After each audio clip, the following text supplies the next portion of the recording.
close your eyes and imagine a Britain wrapped in mists, where the wind whispers of ancient kings and sleeping heroes. This is the land where legend and memory blur, where stories echo through stone halls and forgotten forests, where the name of Arthur rises like a star in the night. In this world, kingdoms were fragile things, rising and falling like breath, and people clung not just to swords, but to hope itself. They spoke of a king born not in ordinary light, but under strange destiny. Arthur, the boy who would be king, raised away from power, unaware of the weight of fate resting quietly on his shoulders. When chaos ruled Britain and no rightful ruler could unite the land, a sword appeared in stone, cold and impossible to move. Lords, knights, and warriors tried with pride and arrogance. None could break it free. And then came the boy, gentle-hearted and unassuming, guided not by ego but guidance. And when his hands closed around the hilt, the impossible yielded. The sword slid free, and with it rose destiny, echoing across the land like thunder. His reign was not forged through fear, but through loyalty, friendship, and the promise of a better world. Camelot rose like a dream, a shining court of justice and brilliance. At Arthur's side stood Merlin, mysterious and timeless, half man, half myth, watching always with secret sorrow because he knew every destiny has two sides, the hope of greatness and the shadow of tragedy. Knights gathered, not just for war, but for honor. The round table formed, a symbol that no one man stood above another, that unity was the strongest sword of all. Among those knights, one shone brighter than most, Sir Lancelot, unmatched in battle, yet plagued by the fragile human heart beating within his armor. And there was Guinevere, Arthur's queen, radiant, compassionate, beloved not only by a king, but by the one knight who should never have loved her. Their love was beautiful, painful, a spark destined to become flame.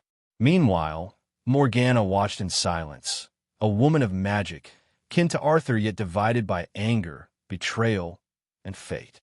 Where light rose, shadow always followed. But before the fall, there was glory.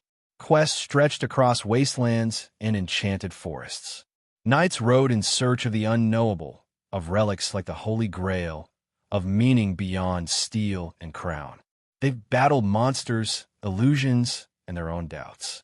In those journeys, they discovered that the greatest trials were not fought with swords, but in the quiet chambers of the heart. Honor was not perfection, it was struggle. Slowly, cracks began to whisper through Camelot.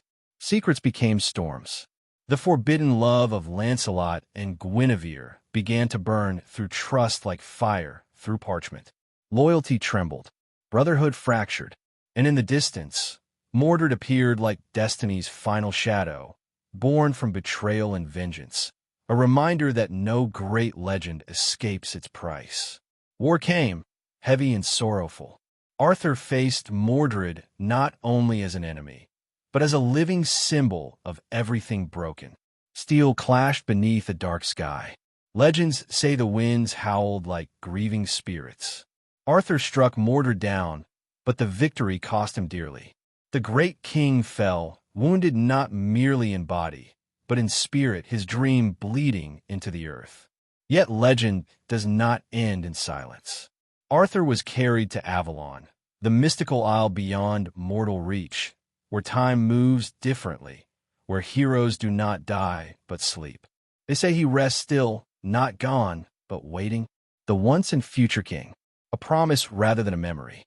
A hope that when Britain faces its darkest hour, Arthur will rise again, sword in hand, to restore light. And so the story drifts across centuries like a candle's glow. Each retelling reshapes him: king, warrior, dreamer, tragic hero. But one truth never fades. Arthur symbolizes something rare and precious. The belief that goodness can lead, that justice can reign, that even flawed people can build something extraordinary. Camelot may fall, but the dream of Camelot never truly dies. It lingers in stories, in hearts, in quiet moments when we wish for a world led by honor rather than cruelty. As the night deepens Imagine that far away, across silver water and starlit skies, a sword still waits, gleaming softly in the dark. Night still ride in dreams. A king still sleeps in Avalon. And somewhere in the hush of the world, the legend breathes, eternal. Sleep well.